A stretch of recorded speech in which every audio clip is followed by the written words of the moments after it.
spinning back to what we was just talking about, like with the whole essence of how can I create a business that brings people in, makes them feel that they are doing what they want to do while we're working together. If we promote people and say, look, what are you passionate about?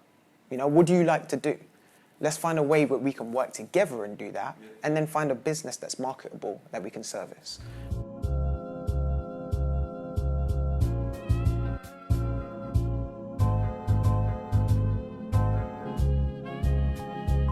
My mindset has always been to develop CasualBallerz as far as possible, you know, because and I've been honest with any of my employers that I've had about it. They know about it. I talk about it in interviews, so they already know, you know. And I was just blessed to be in a position with Chelsea to say, yeah, we can collaborate on a few things, and we did, which was really good, and we are, which is really good. My mindset then though was loads about security, loads about financial security, because remember. Well, I got back from San Francisco in 2017. Broke. No money. No money. Yeah, I know that feeling. Like, come back from the a period of time in San Francisco when I was homeless. Yeah. Like, come back, no money. All I got is a degree. Like, that's really an experience and experiences. That's all I had, yeah. So now I land like a cool job, you know, at Chelsea Foundation. Nice, cool money. You know what I mean? The money's all right. Get a new car, and you know what I mean, it's nice. So now I'm thinking, but now CasualBallerz needs more of my attention. So my mindset then was about security, financial security, which was hindering the long-term plan, the long-term developments, and all those things. Of the things that you actually wanted to get to. Of my vision. Yeah. So my vision really was to have CasualBallerz full-time, to be impacting 1,000+ young people in London every single year, to be doing it Monday to Friday, to be getting loads of opportunities for young people that we didn't have. But that wasn't gonna pay for bills right now. Do you know what I mean? I didn't find a way to pay for bills. So like, that was the vision, but my vision, I didn't bridge the link between finance, lifestyle, and my vision. How is my vision gonna also, I've got to look after myself as well. Very true. How do you do everything in yeah, one go? You can't give to all these people that I want to give to if I ain't got nothing myself to give. You know, so that was my mindset at the beginning of the year. Then I remember, so that was like January time, and then we launched the Be Elite program, which is still going now. We slightly changed the name to Path to Success. 50 boys on the program now. But we launched that in January 2019 on the 23rd. I remember 40 boys turned up to the trial, and it was mad, like it was bare weird. And then it was just Wednesdays, every single Wednesday, and it was just building and building and building. I was applying to funding pots. I was still trying to attack my vision, and then you know what changed loads? I got like a whiteboard, yeah? I got two of them. I got one, and I wrote down all my goals on my right-hand side, and I worked my way backwards. Yeah, and I wrote everything backwards on how I'm gonna achieve. So that was loads about my vision, how I'm gonna achieve my goals. I remember that. Get there. Yeah, and exactly how I'm gonna get there and that. And I also was saying to myself, how can I take this more full time while working a full-time job? It was mad. So I made this board, and I like scheduled down my whole week. I used to work like 40 hours in a week. And somehow I managed to find another 12.5 hours in that same week to dedicate to CasualBallerz.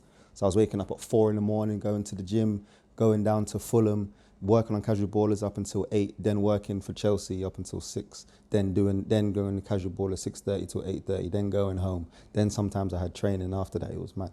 So I was doing that overdrive. And because of that overdrive, I remember I documented it was 12.5 hours I was doing for CasualBallerz. That's not much really, a week, 12.5 hours. And funding pot started to hit, boom. Programs flying, boom. Like we had a game like against Tottenham College Academy, shout out Tottenham College Academy, boom. Everything was just rolling. I was like, yo, off 12.5 hours. Could you imagine what this could be if I just dedicated more time? If I just had a bit more belief in my vision. So now, yeah, so like I said, I was dedicating bare money and bare investment to personal development. I went to Tony Robbins' Unleash the Power Within. It's like I remember that. Yeah, massive. It's huge, bro. Like it's packed like, out venue. oh, and it's that, crazy, bro. It's a huge event.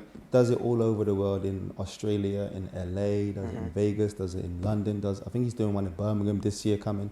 Deep. And there's 15,000 people there. And the Damn. money to go is mad. Yeah. The money to go is crazy. But Yeah.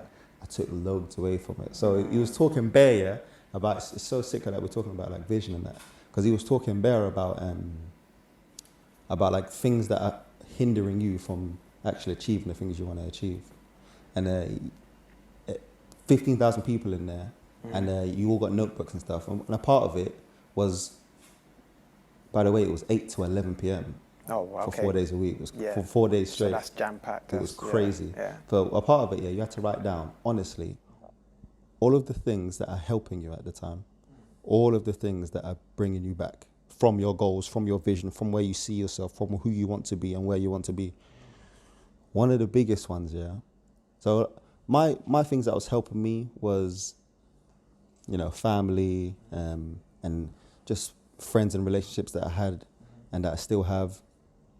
One of the biggest things that was hindering me, yeah, was that fear of losing that financial security. Do you know what I mean? It's a fear for a lot of people, isn't it? Massive fear. That because it's that balance of passion. Am I making enough money? Exactly. That's why a lot of people, they have loads of ideas. They say that the graveyard is the most valuable place. Jeez. The That's graveyards, a bar. because Yeah. everyone dies with bare ideas and doesn't Holding do on to anything them. about them. Yeah, or held on to them because they were in fear of somebody Exactly. else taking them. Or- I talked about that. Yeah. Or just fear about just doing it and not doing it and not being successful, you know.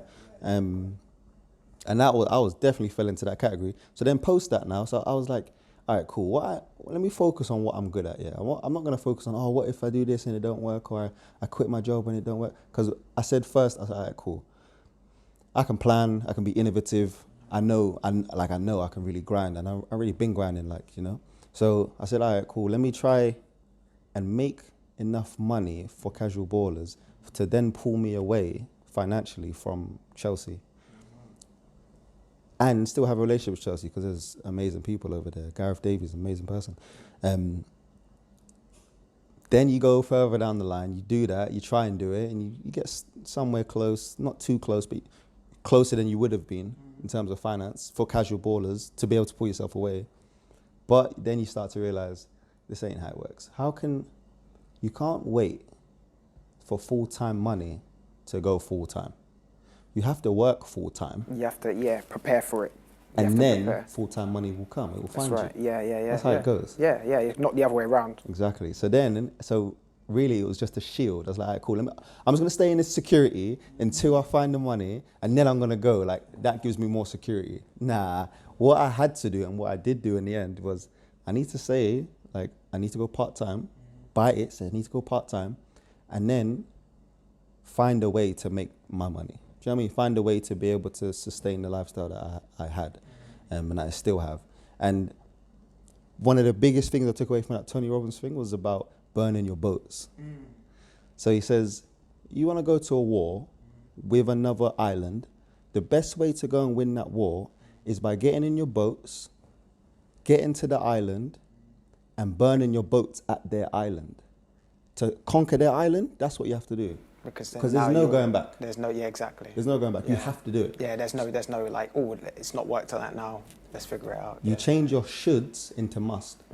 So you must pay your car bill. You must pay insurance. You must pay your phone bill. You should exercise. You see, you change it to should. If you say, I must exercise, I must eat well, I must do this, I must do that, things start to change. Yeah, agreed. People's mindset changes when you just change the language. If I said to someone, oh, that isn't an exerciser, or anything that they're not motivated to do, okay, cool, you need to do this for 60 days straight, and I'll give you £10,000 cash.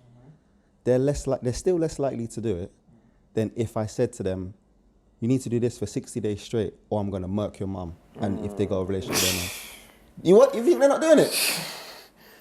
Jeez. Do you think they're not doing it? So I had that mentality. So I said, all right, cool. Let me burn the boats. Let me hand in my resignation, burn the boats, the security.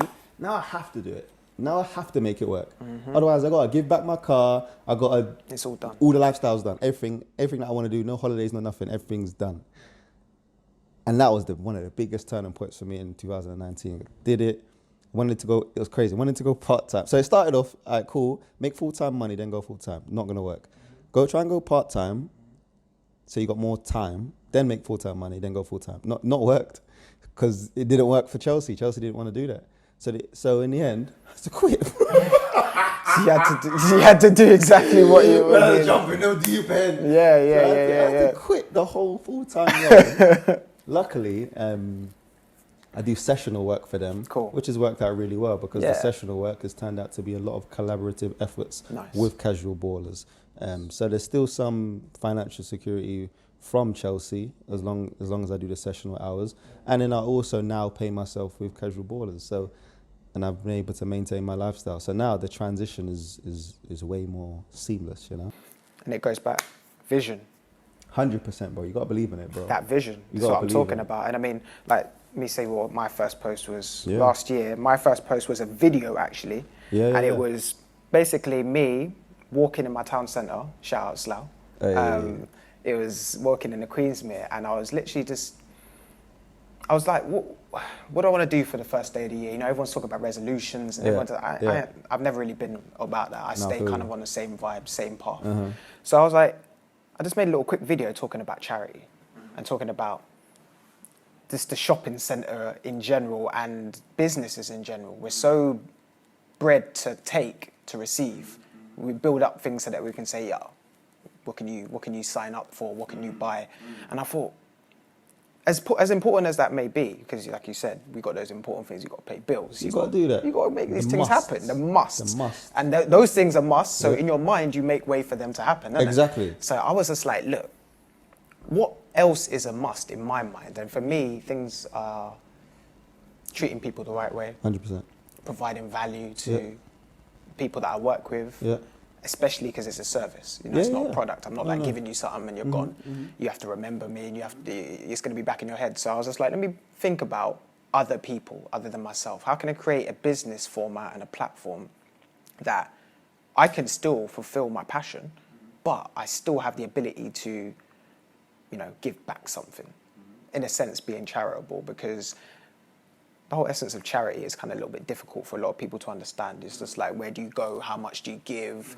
There's a massive problem with recycling issue where people think they're recycling, but they're actually not. Do you know what I mean? Like, we've got all these little problems. So I was just like, what can I do? And how can I navigate my business? Bro, tell me about this recycling thing real quick. Oh, so, basically, if you're recycling, there's grades of recycling, yeah? So basically, like, when you think you're recycling just any stuff, like plastics and stuff like, because that's how I usually, when you're brought up, when we've grown up, our idea of recycling is, you know, plastics, cardboard, those sorts of things, they go into recycling. Nah. Unfortunately, some of the plastics that we use, they go to the same places that our rubbish goes to, bro. There are landfills massive in Malaysia and then all over the place right now because we think we're recycling. So, I mean, how do you blame the person who thinks that they're actually recycling and for not getting enough education? I feel like that should be kind of voiced out there so people can know. So that if you're out there listening and you think you're recycling, just, you know, pay attention. You know, you can look online. I'm not sure where you can find it, probably .gov or something like that.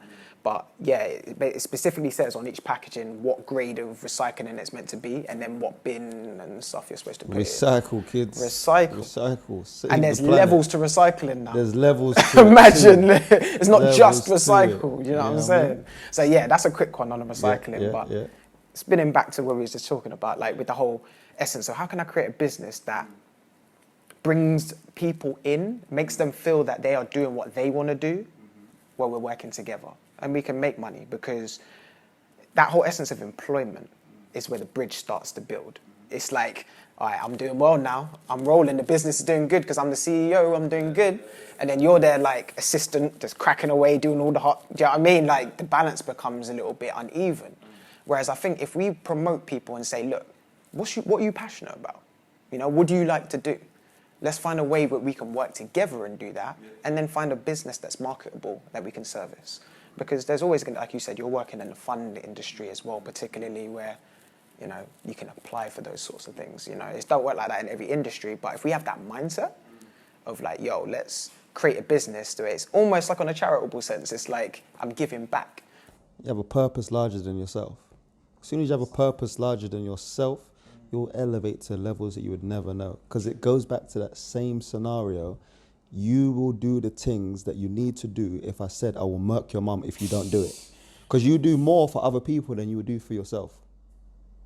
Do you know what I mean?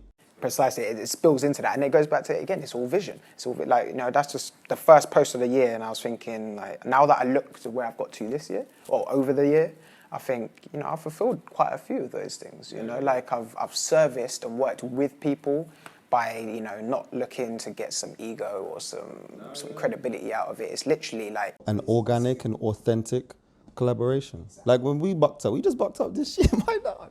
We just reconnected this year. Out of the blue. Do you know what I mean? Do you know what I'm saying? Bro, what was it? 15 years we were talking? 12? Yeah, like 12, 13 years? Yeah, I haven't spoke to since we was at Watford together, under 16s. Under 16s of Watford, little youths, different hairstyles. Yeah, reconnected. Switched hairstyles, Switched imagine. hairstyles, mad. Long hair, I've got the long hair now. Mad, Ashley's mad. on the short trim. Pre-season, I'm back. Yeah. Next season, I'm about to done up everyone's dance. You know how it goes. But anyway, the A3 now, and my man that will write my targets down for this year, and then I'll review at the end of the year and see how many I hit. And last year's targets, I was looking at it yesterday. I was looking at the board before I wiped it clean. I took a picture of it, but it's on that phone.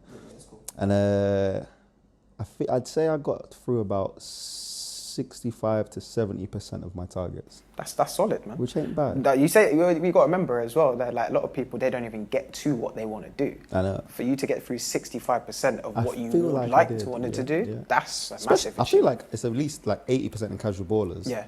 What let me down a little bit was my focus on the property aspect of my life. You know, the property business that I have, my family.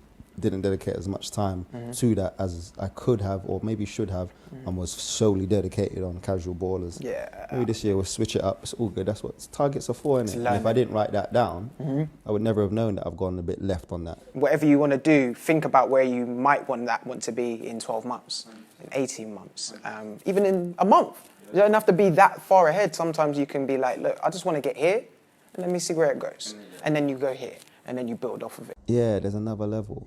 And what you were saying as well about the people that have done it before us, that's why I like research. That's why I dedicate so much time now. I'm going to keep dedicating more and more and more every single year. So I went to 4 main seminars last year. I went to about 10 overall, but 3 big main ones. The Tony Robbins one, I went to see the hip hop preacher. I went to see Eric Thomas, and I went to see Gary Vee. All last year, and I think I went to about 10 overall. The rest of them was just little ones and little pop-up ones and that. And I'm going to go to more. But the reason I do that, is because people that have done it before us, more time, like they'll leave breadcrumbs in it. Like success leaves clues. Like what they will do, they might have it in book form, but you got to read that, and they might have it in a podcast. They might have it in whatever format they feel comfortable. Bro, that's 5, 10, 15 years, 20 years, 30 years in some case of experience condensed into this book that you can read in a week or 2. Yeah. Bro, I mean, knowledge is there, bro. Yeah. Knowledge ain't power, it's potential power. Yeah. It's crazy, bro. It's a hard one at this point in time because social media has driven a bit of a wedge between people, I think. I think it's like everyone's so wrapped up in here that like they forget to do this, what we're doing. So as that develops, you know, you build up anxiety, tension, all of these things, and they can only really be released by other people, talking with other people, talking through your problems. So like, I think that now you're starting to find individuals who are saying, you know what, now I'm just going to share my ideas, man. Nothing's original. It's all copied anyway. You know what I mean? So why don't I just find people that think like me, try to? It's finding that unique balance. And speaking of the devil, here he is. The man himself. I'm not going to stay too long. No, it's all good. Cool? The big man, Tony. Yeah, you good? Yeah. Hey, always good, man. Always Yeah, good, man. always good, yeah? Yeah. If you need anything, I'm on my phone still, but I'm going to bop, yeah? Bless. No worries, man. Take care, yeah? Yeah. Nice. Sweet. Nice one. That is the man himself. The man who's brought all of this to life. Yeah. Sponsored by Tone Coffee Shop. No, them ones, isn't it? He's a G, man. Seriously. We both have a bit of experience going back with him, and I know many people who watch this will know him as well from Slough or Berkshire. But yeah, the kind of work that he does and continue to have done over these years, man, it's made a lot of this possible. Do you know what I mean? Like creative outlets. I mean, we'll do a proper. What I'm going to do is on another episode we'll do a walk around tour. Yeah, we'll Do a proper walk around because this is proper sponsored. Yeah, because there's some artwork, we've got books, we've got all sorts of stuff going on in here. But make sure you check it out. Come down, get yourself a coffee, hang out, free Wi-Fi, you know the thing. You know that's like gold, that's like money nowadays, isn't it? So you see free Wi-Fi. And we'll be showing up with like iPads and phones and like... It is, isn't it? It's a nice vibe.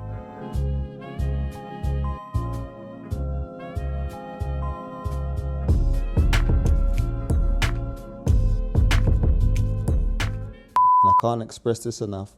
My DM is open for any advice for any young person, or if you're older, I don't care. You could be older. Doesn't have, there's no age limit on it. Go and DM CasualBallerz or you and his day. I'm more than happy to give advice. We're there. You know, send videos, give anything we can do to help.